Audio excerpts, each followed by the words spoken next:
Welcome back to the Against All Odds, the Less Than 1% Chance podcast with your host, Maria Ponte, where we will hear stories of incredible people thriving against all odds. And my hope is that we can all see how life is always happening for us, even when we are the less than 1% chance. Hey, welcome back to Against All Odds, the Less Than 1% Chance podcast with your host, Maria Aponte. I am so excited for today because we have such an amazing conversation coming up. So I'm just going to quickly introduce her so we can get started. I am so pumped because I feel like this is exactly what we need to hear at this moment in time. So my guest today, Sarah Dumas, she's a former CFO turned sole first business strategist for powerhouse women who are ready to scale with sovereignty, not sacrifice. I love that. But her story didn't start in boardrooms or eight-figure companies. She was born into poverty. She has experienced pregnancy loss, domestic violence, and even homelessness. And when she finally started finding success, she faced new battles like business partners stealing from her and walking into boardrooms as a Hispanic woman who constantly had to prove she belonged there. I could not relate more. Every season demanded a new version of herself, one that refused to be defined by circumstance. Today, she has mentored high-achieving women who've built the business but lost themselves somewhere along the way. She helps them rebuild from truth, alignment, and embodied leadership, creating success that actually feels like freedom. Because her story was never about beating the odds, it was about becoming the woman who no longer sees any. I love that so much. So welcome, Sarah. So excited to have you. Thank you. Thank you for having me. So give us a little bit of background. That's obviously just from the introduction. You have been through so much. Give us a little bit of where you started and how this has evolved to where you are now. Yeah, so I have always been entrepreneurial spirited. I attribute that to my dad. He always had something going on. And I had my first business when I was like 5 years old, making little bracelets and everything like that. And so I've always had that kind of bug, so to speak, or desire and feeling like I was here to do more than just what other people were doing. When I went through a really tough time in my teenage years and my parents separated, and we were never well off by any means, but now came into single mom life for my mom and the struggles with that and having to go to food pantries and be on food stamps. And I had like one pair of pants and like three shirts and like just trying to survive high school with that. And then I got caught up with the wrong guy. And at 17, I ended up in this domestic violence situation, ended up pregnant, ended up losing the baby, and which was really hard, but it was very isolating at the same time because I also grew up in a very Christian household where you don't have sex before marriage and all Yep. of these things. And so I was outed by the fact that I was pregnant. Obviously, there's only one way Yeah. that happens. And everything I knew came crashing down around me. The support I thought I had, like family or church family that I thought was family that knew me from the time I was born, literally turned their backs on me, talk so much crap. And friends did the same thing. When I had the miscarriage, I got so much judgment. People were like, you had an abortion, stop lying.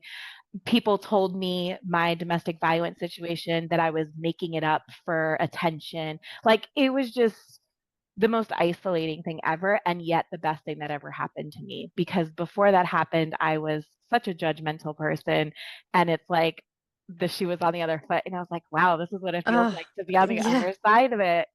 And I was completely alone going through that pregnancy loss. I remember the only person who consoled me, who gave me a hug, who said anything nice about it was the ER doctor who told me who confirmed that I had the miscarriage. My mom was not supportive. The baby daddy could literally care less. He literally laughed about it. It was just a very isolating place.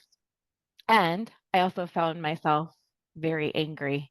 And I was the type of person you just would not want to look at the wrong way because we were going to throw down in the middle of Walmart. It was just like I was letting that anger out whatever way Yeah. that I could. And in the midst of that, I actually met my husband. And it's so funny because he could attest, he saw me in those rough days.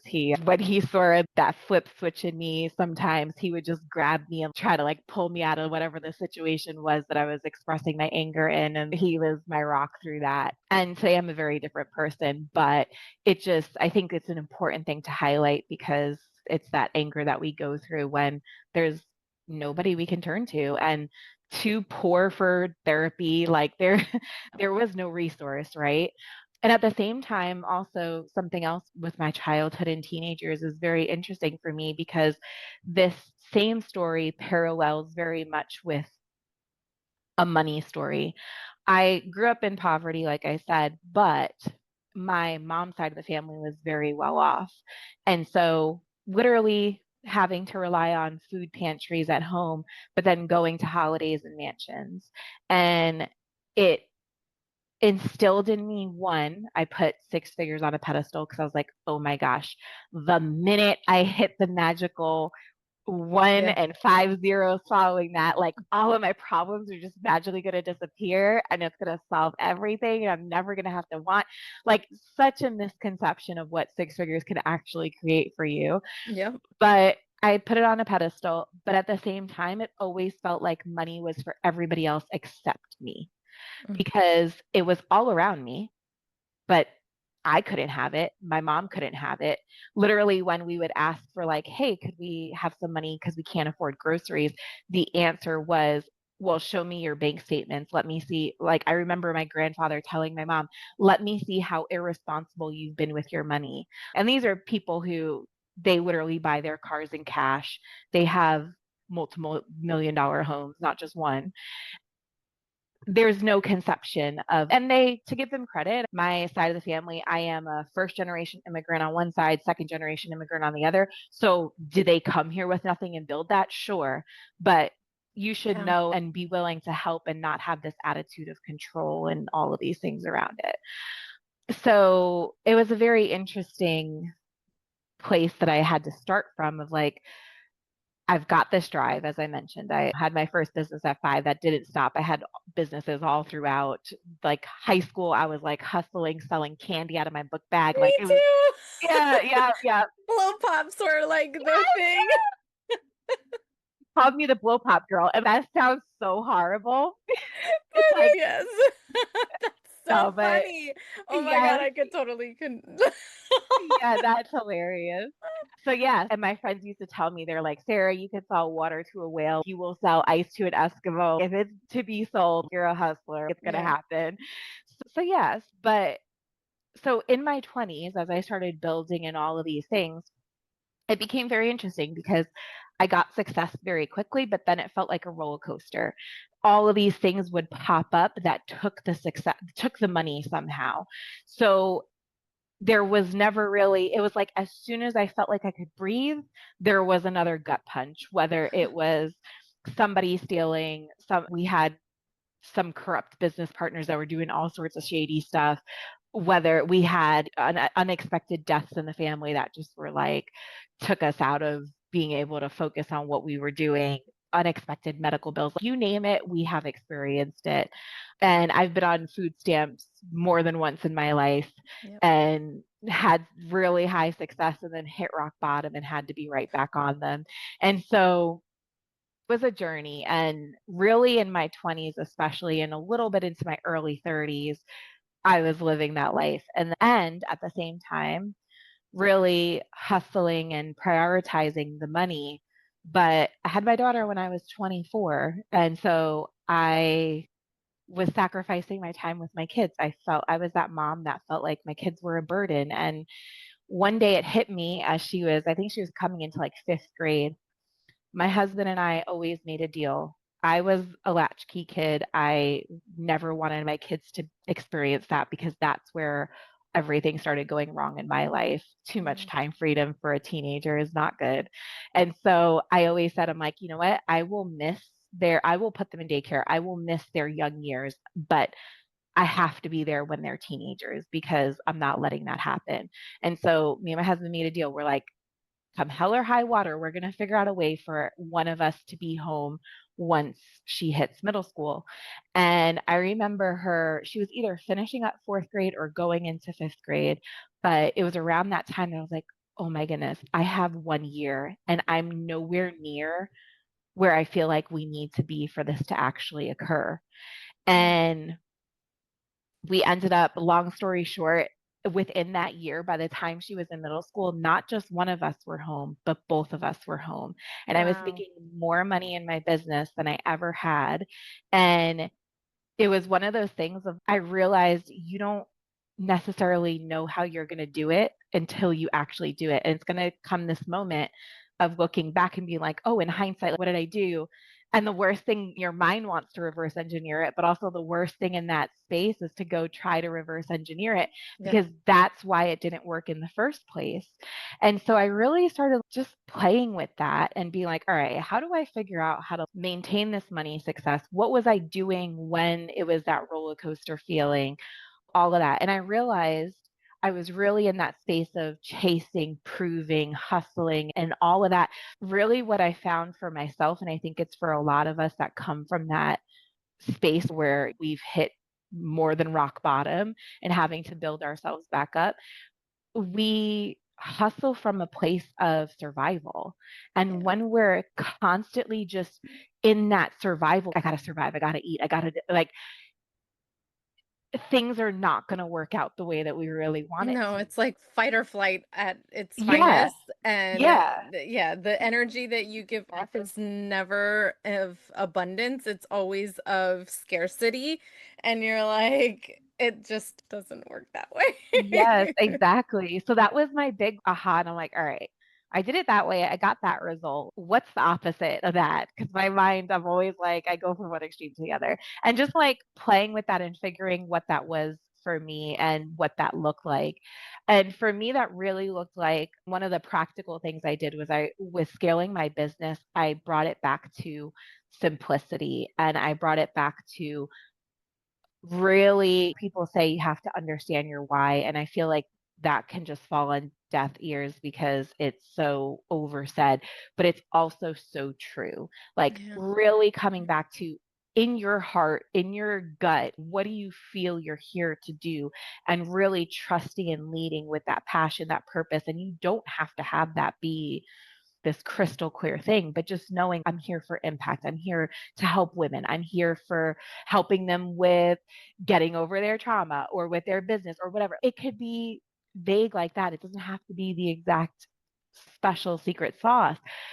But that is enough to say, all right, I'm going to build my business in this way that I feel called to build it, not what society is telling me to do or these marketing, branding people are telling me to do and all of that. So I've been a rebel my whole life, but I really leaned into my rebel in business. I was like, F everything. I'm canceling all the expensive softwares, all of this stuff. And I'm really just like going for if it does not light me up, if I don't want to do it, I'm not doing it. I don't care who says it needs to be done. Like that Yeah. type of mentality. And that's what really was the game changer in business for me. And from a just money, and there was a lot of body healing I needed to do, Yeah. feeling safe around receiving big numbers. And I think that's another place where we can discredit that and we're like, oh, that's woo woo. But for real, Yeah. if somebody handed you $1 million today, yeah, your mind's going to be like, oh, I'm going to pay this debt down. I'm going to buy a house. I'm going to buy my mom or sister or whoever a house. I'm going to do this. I'm going to go on vacation. It's that answer right there is a dysregulated answer, right? Like Yeah. that's not the money feeling safe in your body. That is we immediately get it and we immediately want to spend it and we have That's to like get why rid of it. the people that win the lotto usually uh Yeah, they end up broke a broke year again. later Yeah. or It's sometimes so even less. crazy. Yeah. So crazy. Yeah. My boyfriend has a person that he used to work with that their mom won some huge settlement and they did that. They bought a house cash, they bought everything, and it happened in less than a year. They literally don't have any more money left. And that comes back to your money mindset and your beliefs around money. And believe me, I've been at the top of my career and was let go after a huge merge because I was their highest paid director. And they were like, all right, deuces, we can get someone younger than you for a lot less. And I was a single mom of 3 kids. So it was like, okay, yeah, I'll have to go on food stamps. And for some time I felt so guilty and I was like, "Oh," and I'm like, "I've paid into this my entire life. What Yeah, what exactly. are we talking about?" And it just became okay with receiving that helped me get out of Yeah. that mindset. It's crazy what our traumas, what we go through, the way that we grew up shapes as much as you wanna think abundantly, sometimes it's just you have to, I don't know, get through those weeds before being able to actually be in a space for that too. Yeah, absolutely. And that was a lesson I feel like I had to learn the hard way Mhm. because I feel like I knew that and thought that, but like I was like, no, no, no, that's like BS. Like the real millionaires aren't saying that stuff, so I'm not going to pay attention to it. And yeah, it just like slapped me in the face. It had to slap me in the face more than one time. Yeah. Like really be like, oh wait, let's see. Oh, Maybe there's actually something to this. maybe there's something there. Yeah, Uh, and what's interesting is ever since doing that work and really anchoring in that safety within money, safety within myself, and really showing up unapologetically and all of these things, the success has been consistent and continuing to grow. So it's the proof is in the pudding. It's really if you're listening to this and you're like, I don't know, you're like and still in that hustle mode and not really feeling into it. Here's what I would say to you. What is the worst that could happen? It hasn't worked the way that you've wanted to now. So maybe try something new and just see if it works. And if it doesn't, okay, yeah. fine. But there is something to this because the other thing I will say too is obviously you can make money and still be miserable and all of that. I have sat with so many millionaires, billionaires, and have seen that literally firsthand where it's like, they're a miserable person. And the way that they deal with that is they take their helicopter to their yacht and go party for the weekend and then come Yeah. back and do it all over again. And I Numb think there's nothing themselves. wrong with it. Yeah. Yeah. They're just numbing themselves. They're on their fifth, sixth, seventh marriage, whatever it is, and visiting the mistress still on the. Yep. I've seen a lot in my time that it's yeah, you can make money and still be miserable. Money is not going to solve the problem at the end of the day. It's going to just amplify whatever problems you have. It's going to amplify who you are as a person. So you have the decision, and the decision you need to make is the type of person you want to be as the person who has the money and the success. Yeah. So, what do people often misunderstand about success after trauma, and how did your healing journey kind of change the way you lead and build wealth? Because you talked about it a little bit, but I feel like there's so much imposter syndrome in that. Yeah. And so, if you can dig into that a little bit. Yeah, absolutely. There's so many components to it. I feel like we could probably sit here the rest of today and just talk about that topic alone. But I think the main thing is around there's two things that are the key components. And one is in the receiving of the money, and the other is in the holding of the money, right? Because, like I said in that example, and like we talked about with lottery, when you are unhealed around money, it's like a compliment. It's like the people who, you have a problem receiving compliments if somebody is like, oh my gosh, Maria, that's a beautiful shirt. And you're like, thanks, your shirt's beautiful too. It's like you're throwing it right back. You're not holding it. It's literally bouncing off of you. You're not even receiving it. It is the same exact thing with people who win the lottery or having a big number. If I say to you, if I sign you a check for $10,000, $100,000, seven figures, whatever, and I hand it to you right now, like, how does that feel in your body? Is it like, oh my gosh, like I got to go spend it. I got to get rid of it. I don't even know what to do with that money. When you can't process beyond the answers 99.9% of the people say when you say, what would you do if I handed you a check for whatever amount it is? That is an indication that there is work to be done around receiving money. Because in order to receive big money and have consistent success and allow that success to continue to grow, you have to be comfortable with having a 6-figure number sitting in your bank account, a Yeah. 7-figure number sitting in your bank account, whatever that. There's different people that it might even feel like $10,000 sitting in your bank account is like, what? I can't even fathom that because I have 13 cents in there right now. I've been there. I get it. Mm-hmm. Or it's overdrawn. That's another, Yep. right? But it's just seeing where those triggers are for you and at what level. And that's where you can start to understand where the work needs to be done, especially if you're desiring, I just want to build my business or I want to be a millionaire. Great. But in order to get to that place, you have to be comfortable being able to even handle that kind of money. You have to know what you would do with it. There has to be safety within your body. This is going to sound really, probably go really into the woo woo, but I truly. like the woo woo. Okay. Bring it. One of the things I'm known for, and I mastered this when it accidentally happened to me, I am known for receiving random checks in the mail. And one year, the most I've received in one year is about $80,000. I think it was like $78,000. Oh my And when I goodness. say random checks in the mail, people are always, this is the first response. They're like, oh, that's nice that you have family members that can send you that money. Wasn't my family member. Random means random. Like I've gotten refunds for random things 5 years later. When the year that it was the largest, 20,000 of it was around taxes. We had saved, put money aside for our business taxes. Even our CPA was surprised. They're like, what? Like the way that things worked out, we didn't even anticipate that we were going to have to pay a lot lower taxes. So we had put about $20,000 more away than we needed to. So that was like an instant refund to ourselves that they're like, Wow. yeah, no, you're good to just go spend it on whatever you want. But again, and $77,000 in one year of unexpected money coming back, only 20,000 of that was from taxes. The rest of that was from checks. I remember 1 week in that year, this was, I think that year was, I think it was 2023, that 77 year happened. And we went away for 1 week and came back and checked the mail, and there was $16,000 in 5 checks in the mail. Oh And my some of these goodness. checks, like one of those checks, I remember distinctly because I was laughing. Like one of the checks was like for $1.58 or whatever. And then like Okay. a couple of the other checks. Right. That's the thing. And this is what I tell people. What I have a program that I've done that it's like this challenge that we do where I help my clients like manifest random money.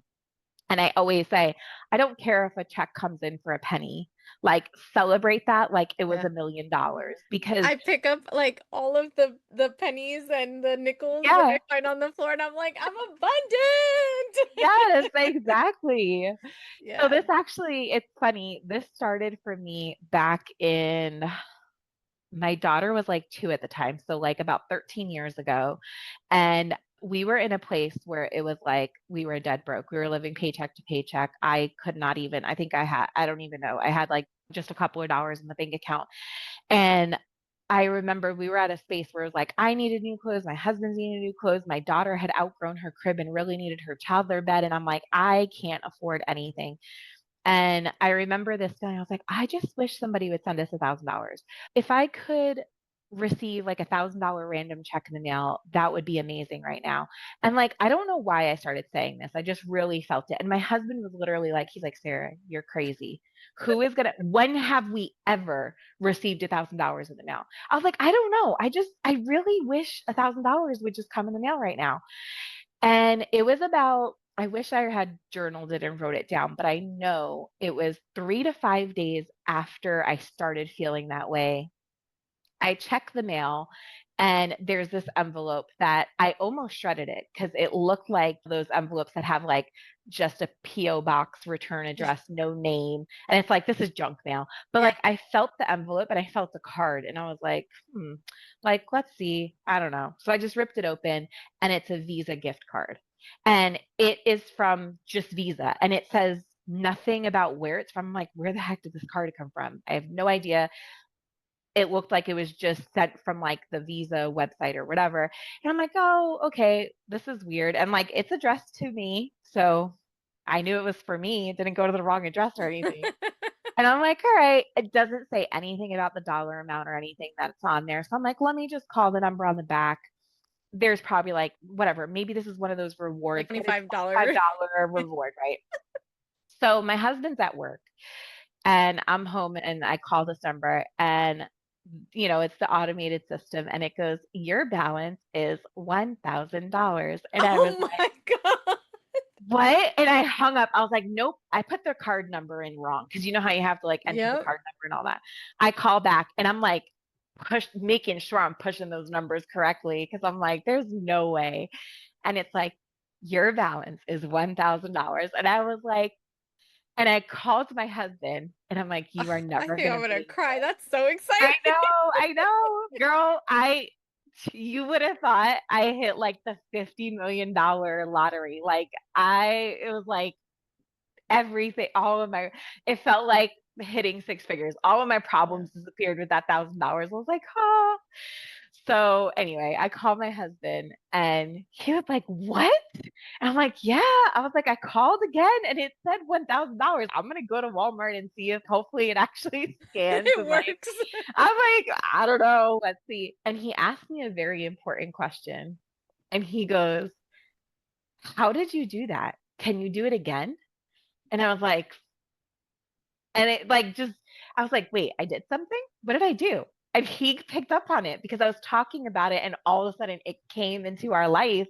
And he's like, wait, this is how easy it is to make money, We'll Sarah. do that again. Right. Like What kind this of time woo stuff did you do? he's like, think bigger, add a couple of more zeros. No, but so I was like, oh my gosh, wait, what did I do? How do I do this again? And it just started this, I just started practicing with it. And it didn't happen right away because I was like, all right, I knew how it felt in my body. Like when I felt $1,000, it felt so true and so real. It wasn't just like a thought, oh, it'd be nice to have $1,000. I felt it in my body. And so I was like, all right, how do I do this again? What is this? And I started playing with it and I would get random things like that, random checks, random refunds. I've had things where it's like I've got something broke in the house or something happened to the car and I've got to get a service. And then they're like, oh man, we're going to knock $500 off the bill or and I was like, why? And they're like, just like, oh, we have this special. And it's like, oh, I didn't even know about that. So things That's like that abundance as well. started. Exactly. And I just started being thankful for everything and the smallest things. Free coffee, the 50-cent refund checks that like are like, what's the point? You paid more to send the check than the check is But even yeah, worth. But I just was so thankful for everything. And it took a couple of years, but it was about, I think around 2020. So it took about whatever, almost 10 years to really get this to be consistent. But it would, ever since then, it is like every single month, there is at least one check that comes in, if not more. Like I said, we went away that one week and got 5 checks, and it was $16,000 worth of checks. wow. And what I discovered and what I teach is like, every time I go to the mailbox, it's not this feeling of, oh, what bills are in there. It's like, ooh, let's see what checks I received today. And if I didn't receive a check, that's fine too. It's like tomorrow, let's see what check I received today. And like, I just show up with that kind of excitement and that anticipation and that certainty. There's going to be money in that mailbox. I guarantee it. Let's just see what it Yeah, is today. I Right. love that. So, yeah, it's playing with that kind of energy and that level of certainty. And doing that same thing even in business. But that's just one of my favorite things because people are always mind blown. I've had people say all sorts of things to me. I've even done videos of the checks and like flipping through them. I'm like, they're actually here. This is not, I'm not saying this That's and so making this cool. up. It's just so cool. I celebrate the pennies and the nickels and when it's a quarter, I'm like, heck yeah. But yeah, that is so amazing. You talk about scaling from sovereignty instead of sacrifice. Can you break down for us, especially for women who feel trapped in that hustle even after making it? Yeah, yeah.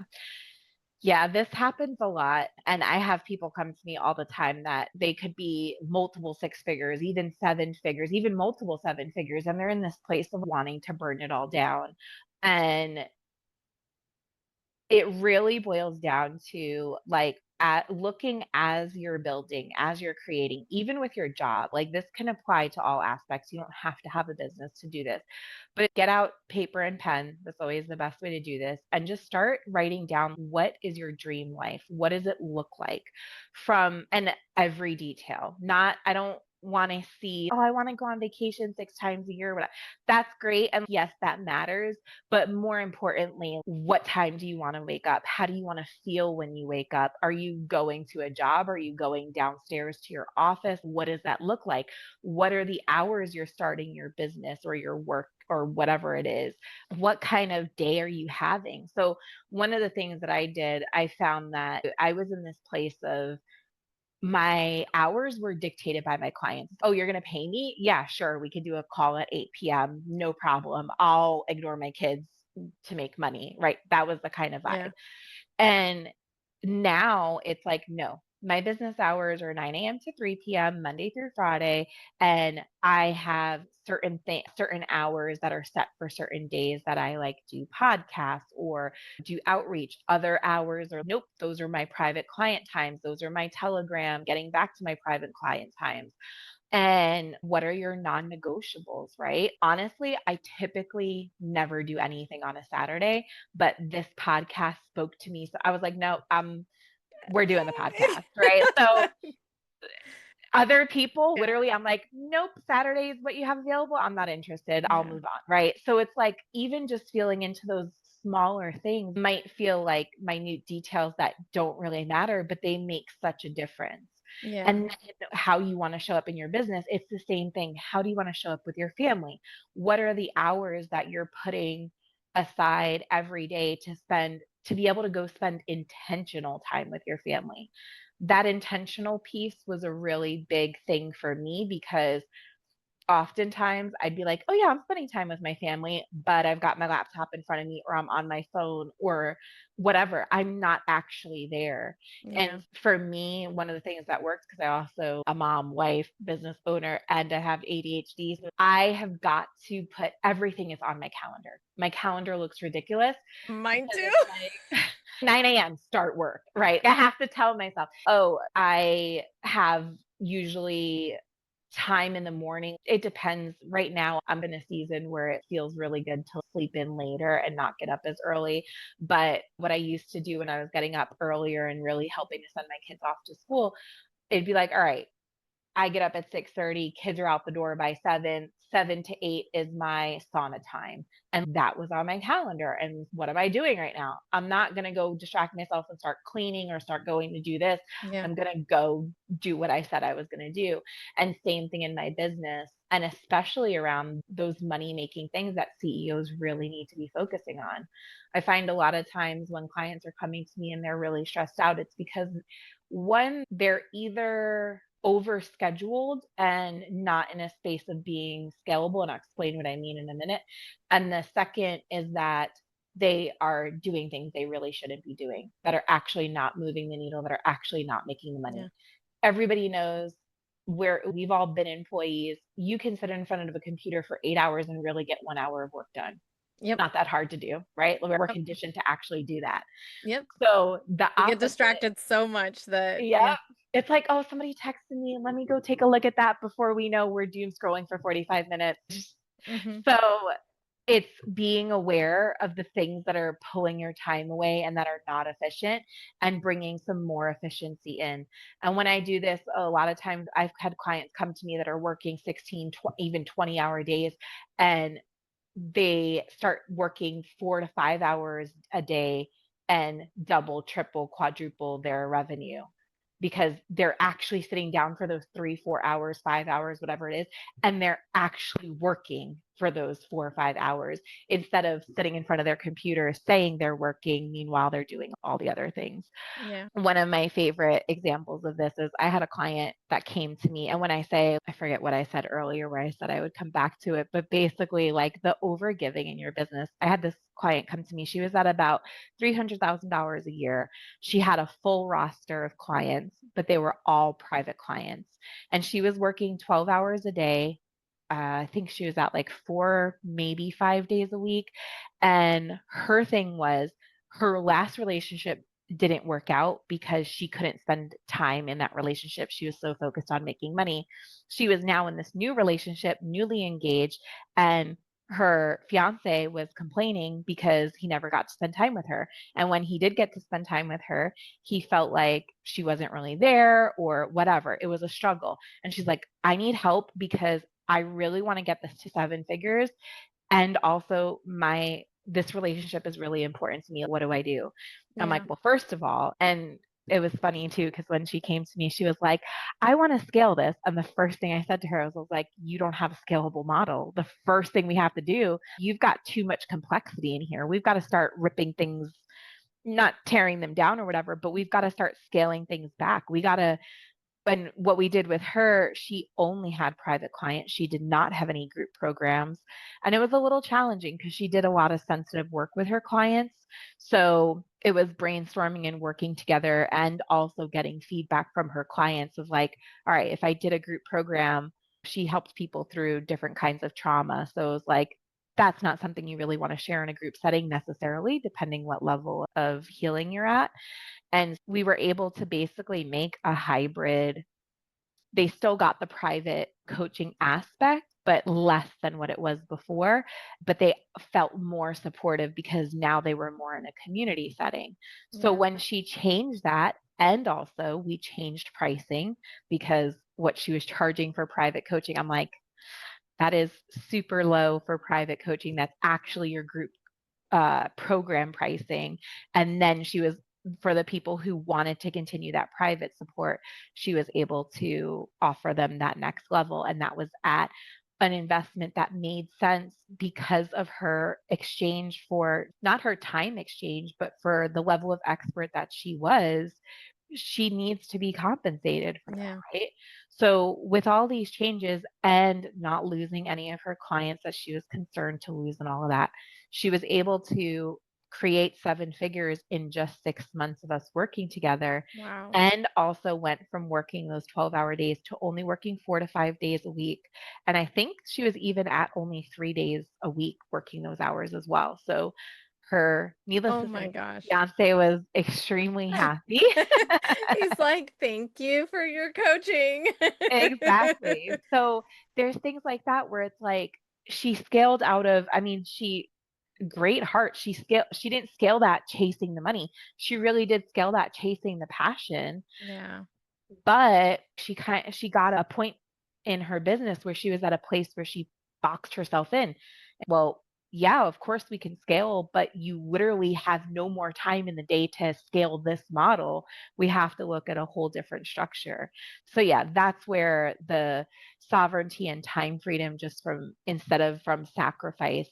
Because also I find that it's not necessarily sacrifice from sacrificing our family, we're oftentimes sacrificing ourselves. And sometimes that really looks like we're coming from a good place. We're heart Yeah. centered entrepreneurs. We want a positive impact in the world. There's a way to do that and also get paid really well and not have to sacrifice your own health, your own relationships Yep. to be able to help others. Yeah. It connected with me when you said you don't do anything on Saturdays and so forth. And so this is my third season of this podcast. And season one, it was like full on passion project, like all hands on deck. If I didn't have interviews, I would do solo episodes. There was always something on my heart to be able to talk about.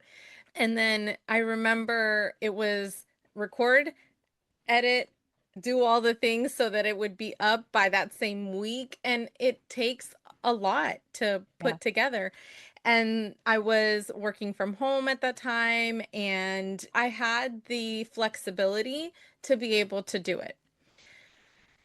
I remember telling my boyfriend I would really love to have a backlog just so that I'm not like on the spot making like doing this like Yeah. same week of and have just a few episodes ahead. And he was like, "Oh, yeah, that would be nice because you wouldn't be so stressed out about getting everything done." And I'm like, Yeah. And so for season 2, I found this Facebook group and I posted in there and I didn't think it was going to do anything. And had like over 40, 50 people sign up to do a podcast episode. And I'm like, oh my God. And I was coincidentally starting a new job outside of the house. And I hadn't worked outside of the house for years. It was like 8 or 9 years. So it was going to definitely take a different spin on things. So I was like, all right, I'm doing podcast recordings all the way through the end of July for that. This was last year or like a year and a half ago. And I was like, all right, I got this. I'm doing all of these. I'm going to edit them, blah, blah, blah, blah, whatever. I had recordings all the way through like probably May or June the following year, but I burned out. It got to a point where I was learning a new job and coming home after being on the computer all day long, coming Yeah. home and editing. And I was just like, oh my God, I can't. I still have like 15 episodes from that 40 or 50 that I'm now coming back to edit and release because I think that they were still very powerful. But then it felt more like a chore. And I was like, Yeah. Yeah. hold please. Yeah. This came from my heart. I can't allow like my head to get in the middle of it. So I need a moment to step back and recalibrate myself. So I have a mindset coach that I've worked with for years and he did a free group on Facebook and he was like, "All right, big action on a dream." And I'm like, "Oh, this feels right again." So I put a post up and I was like, but I'm also going to respect my time.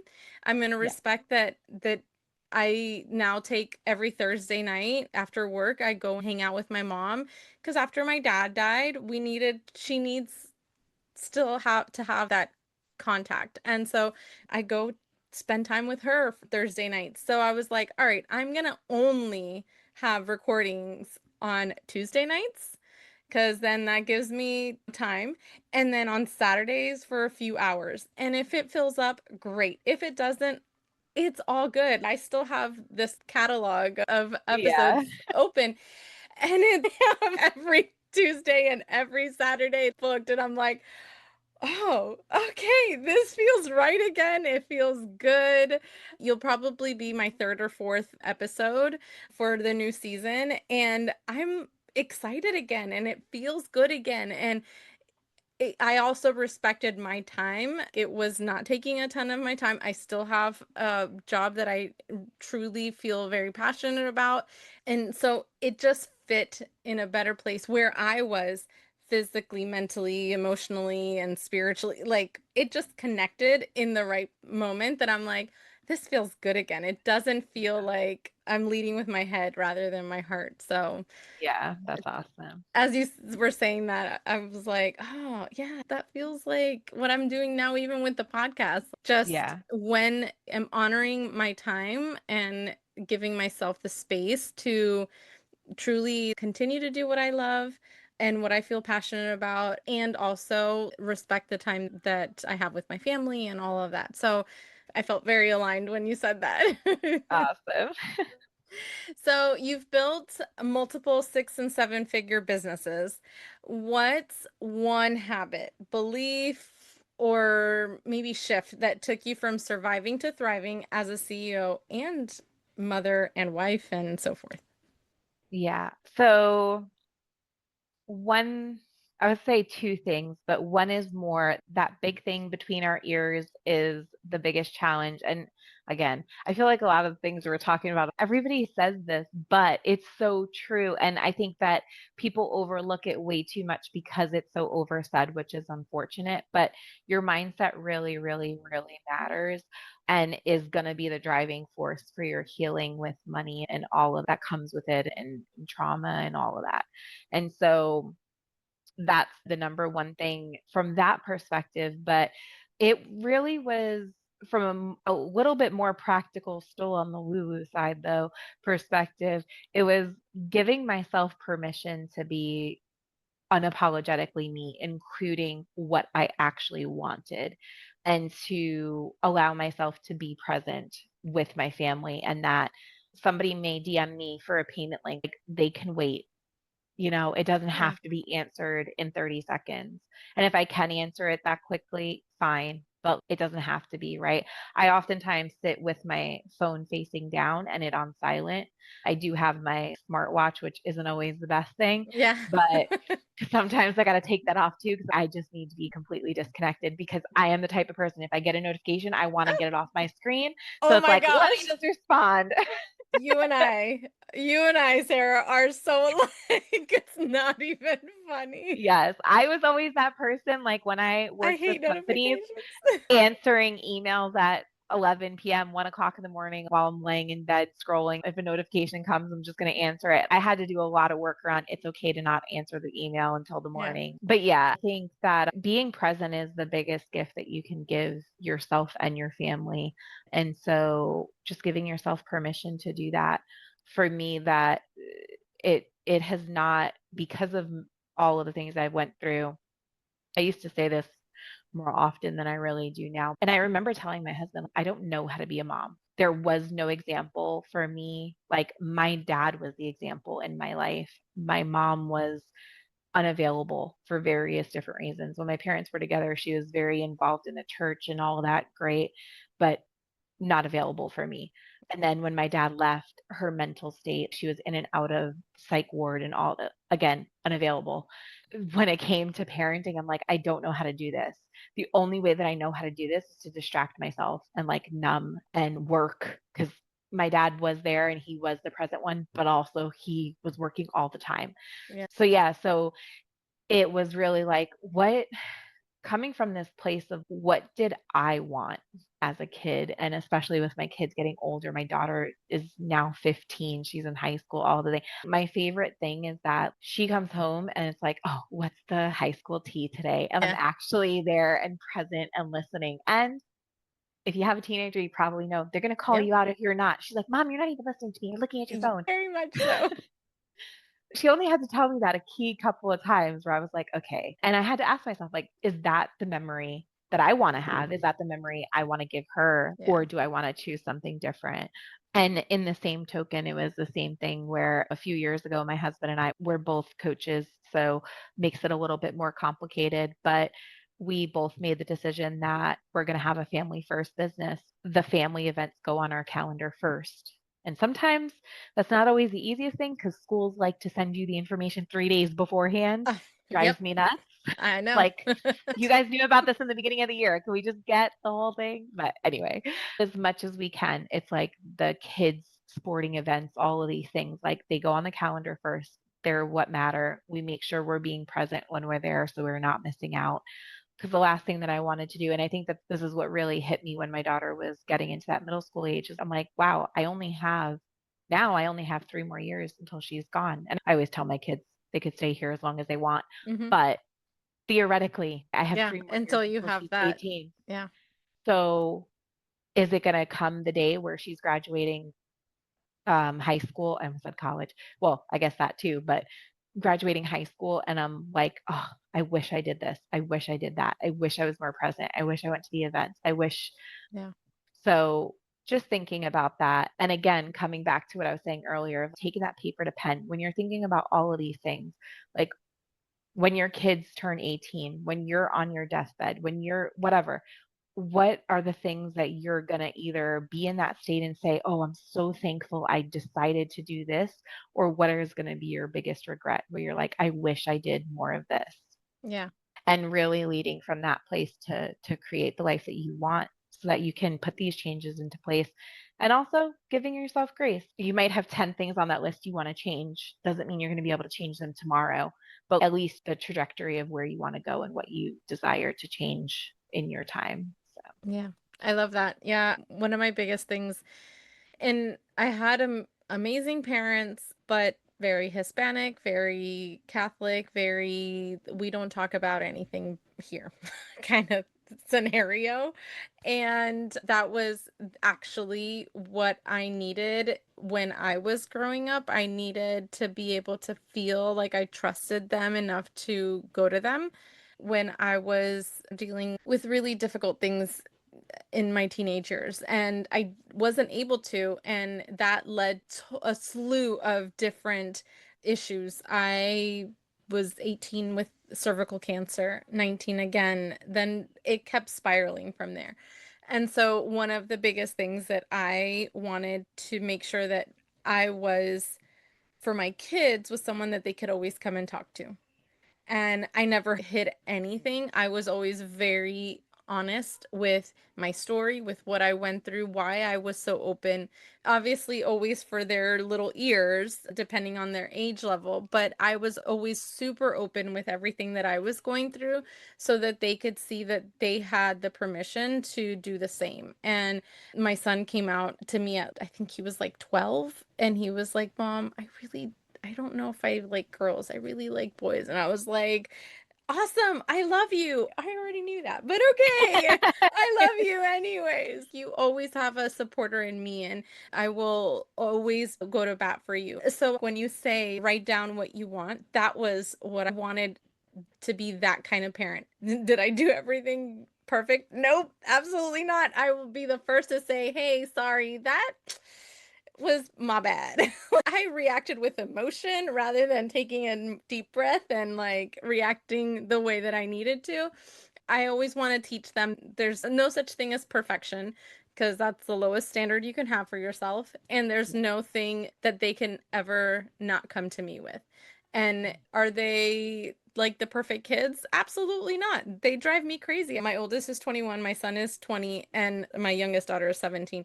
And so that whole teenage thing, I get it. And even if I'm at work, on her way home from school, she'll FaceTime me. And I've already told people, hey, when my daughter calls, I'm just going to walk with her on the phone while she gets home from school. And it's understood, but I've made sure that's been the availability to them that I've had, because yeah, I want you to know that I'm always here, and I want to hear, and how was your day and all of that. I want to hear it Yeah. all, because I would rather be that parent than have them feel like they can't come to me for anything.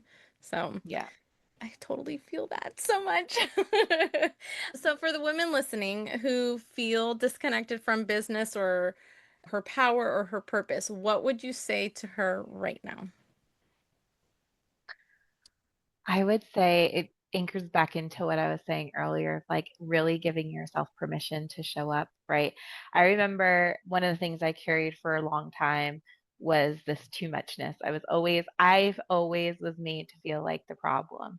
And not to say, I'm not saying I'm perfect. I'm sure I was the Yeah. problem in some things, right? But I heard this from an early age and it carried through a lot of things with me. And I just had to own that I'm not for everybody. My energy is not for everybody. And some people may take my passion as being whatever, too direct, whatever the case may be. You name it, it has been said to me. I'm sure it's been said to you and Mm-hmm. lots of people listening. But I just really came to this place of having this unapologetic leadership, unapologetically up. And that was born. I remember when the first time that unapologetic came to me, I remember my aunts and things feeling like people expected me to apologize for whatever, for literally Yeah. just living, Just not being. even right. And it's like, no, I'm not sorry. No, I'm not sorry. And even when I first started, I was telling my trauma story. That was my way to cope. People knew about it the moment it happened and the things that were going on. And then I started coming into the online space and talking about domestic violence and how hard it is to leave those relationships and like all sorts of things. And I remember, I think a couple of my aunts were just sick of hearing it. And they're like, oh gosh, Sarah, like that happened so long ago. Could you just stop talking about it? And it's Mm-hmm. like, no, I'm sorry it bothers you. Don't be friends with me on Facebook then. I don't know what to tell you. Yeah. Like you have Yeah. the delete buttons right there. Yeah. Exactly. You Oh, have the that's option so to much. not click on the live, not my problem, right? Yeah. So it was birthed from that frustration of, no, I'm done with saying sorry, I'm done with apologizing. I'm not sorry that you don't want to hear what happened to me or what has occurred in my life. That's a you thing. That's not a me thing. Yeah. And so just really showing up in that space, same thing like with the boardroom. I know we didn't really get to even touch on that, but it's like being a female and also a Latina female in the boardroom that usually consists of a bunch of old white men. It's like the second you speak up, you're always questioned. Yep. You're always like, oh, wait, why do you think that? Prove that. Like, it's a prove it moment for everything that will ever come out of your mouth. Meanwhile, the other old white guy could say something where you're like, that's completely wrong. And everybody's, yeah, I totally agree, Bob. So that's another space where I was like, you know what? I'm going to walk into this room differently. Cause I mean, I was still in my 20s the first time I was ever in those kind of rooms. And it was intimidating. And it was like, Yeah. oh, everybody's so much older than me. Everybody's so much richer than me. They know the answers. By the end of it, I'm like, nope, me and my friend, she was somebody I connected with. She was another executive in one of the companies I was working with. And I remember we were having a conversation one time in my office where we were just like, yeah, sometimes you just have to walk into the boardroom and throw your dick on the table and show everybody that yours is bigger. Yes. Yes. Like, I love that. that's the kind of energy. And that could be a little like, sometimes that's a little bit too much in the negative energy. But Okay. I was like, all right, I can walk in that way and still walk in as like presenting that powerful feminine leadership. I Yeah. don't have to show up like a dude. I don't have to like whatever, do all these things. That's not the vibe. But it's more so the vibe of walking into that room and being like, no, you don't know everything just because you have different genitals than I do or whatever. I'm not going to entertain your questioning and all this, or I'm going to answer the question because it would be rude not to in that kind of setting, but I'm going to answer in a way that just shuts you up and shuts you down. And it's just like you're going to learn one way or another to just stop testing that water. Yeah, So, absolutely. yeah. I love that. It's called the big dick energy and it's awesome. I remember I used to work in the travel industry and this was where I spent probably 11 years of my life. I was a single mom. I had to travel. Life was busy and hard, but I was making deals. I was more in the wholesale space. So I would go to hotels, contract with them so that we could sell their rooms to the wholesale travel market. So I was like their first line. And it was a very innovative company in terms of the travel industry. And so we had these contracts that we would call commitment contracts. We would pre-buy rooms. We would basically put our money where our mouth was. We would negotiate the best rates so that we could sell it to the wholesale travel market at the best rate. I feel like I grew up in this, right? I was, or maybe 22 when I first started there.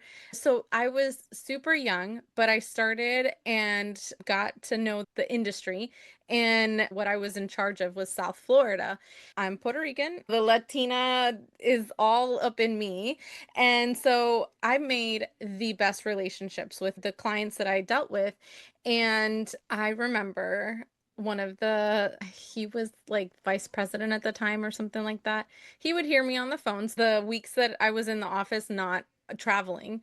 I would be on the phone and I'd be like full hour conversations on the phone with these customers, and he would walk by and hear me and I would just keep going with my conversation like nothing. And I remember in a meeting he pointed out that Maria, you're too nice. And I'm like, oh, granted, I had the third largest destination company wide for the whole world. So it's not like there was like a minimal amount of money that was on my shoulders. And I was like, but I'm getting it all done. I'm getting the promotions that we need. I'm getting the rates that we need. This has never looked better.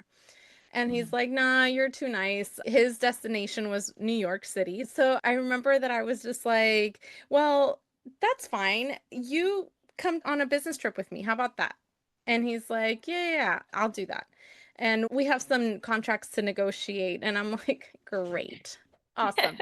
And so we go down to Miami, and I had a full schedule that week with him. And in 50 minutes of the meeting, I would talk about kids. I would talk about what they were doing, how's family, whatever.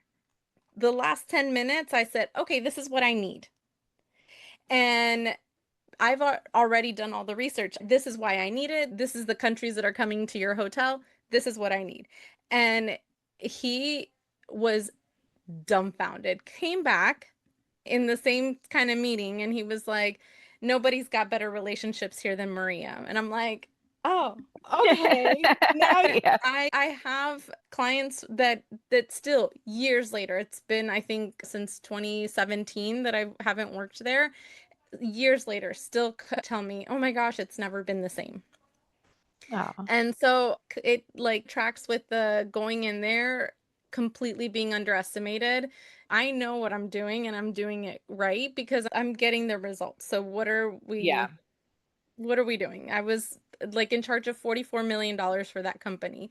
So it wasn't like a little chump change Yes, either. exactly. So, Yeah. yeah, but I love that you understand that you harnessed that energy and was like, no, I'm here to say what I need to say. And I love that so much. Yeah, it's so Anything, funny. So there was this one time that I had at this one company, I was head of HR and CFO and all of that. Everything fell under me. And we had somebody coming and I didn't know that somebody had started. We were still in startup phase. So everybody, this was like morning meetings, everybody would go to the back, usually except me or whoever else was admin, but any of the production people, which included the CEO, the director of sales. So everybody that was usually up at the office, I was the only one there. And this guy comes to the door and I don't know who he is. So I'm like, hey, who are you? What are you here for? And he starts trying to push through me and not answer my questions. And I'm like, I'm going to stand right in your, this isn't happening. Who are you? Who are you here to see? Whatever. He finally answers. I'm like, oh, okay. Well, welcome. This is your first day. They're having the meeting right now. I'll walk you back. So I walk back up to my desk. After the meeting, 15 minutes, 30 minutes later, whatever it is, I hear the CEO walking down the hallway and talking. And he's like, oh, let me introduce you to Sarah. She runs everything here. She's the one you're going to get your paycheck from. And he said, if you can't get along with Sarah, you can't get along with anybody here. And he turns the corner into my office, and the dude looks at me, drops his head, and just shakes his head with a little smile on his face. I was like, yeah, yep, mother effer. Now you know. yep. I was like, oh, hey, come on in, sit down. And so, anyway, after he left my office and we did his whole onboarding, then I went to the CEO's office. I was like, funny story. You want to know what happened this morning? And I tell him, and he's like, Sarah, you are the freaking CFO. Why, when that happened, why weren't you like, I'm the CFO and like say something to him? And I said, I don't need to announce my title or presence. If you're not going to respect me when you meet me without knowing my title, then that tells me everything I need to know. And I was like, also, that look on his face when he turned the corner and realized who this It was was was perfect. literally priceless. And that's everything I live for. So I don't need to say anything because he learned it without me saying one word to him. Yeah. And sure enough, that guy, he didn't even last a month there because come to find out, he just did not respect women. And he had a whole altercation with one of the other women leaders there. And we are like, nope, this guy has got to go. Not a good fit. But that lives with me because I think that also just speaks to the level of leadership. It's like when I say throw your dick on the table, whatever, it's not this like needing to yell and announce yourself to everybody. Like Hmm. one way or another, people are going to learn. Yeah, And absolutely. there is a power to powerful, silent leadership that Yeah. is just you oozing who you are and you being in that energy of like unapologetically being yourself and letting Yeah. that speak for it. I love it so much. Oh, drop your mic is so good. I love this. Oh my gosh. Sarah, this was amazing. I'm going to put all your socials and how to get in touch with you and everything in the show notes. So, just so you know, listeners, go follow Sarah, connect with Sarah. She is awesome. I am here for this energy, and I'm so, so excited for everyone to hear this because it was totally a conversation, just how I like it. I'm so excited that you took your time and just like grace us with your presence. I'm so excited for Yeah, everybody. thank you so much. This was awesome. Thank you so much for your time. All right, listeners, thank you so much for listening today. I hope you got as much from this episode as I did. And peace out, guys. Love your life. Have a wonderful day. Bye.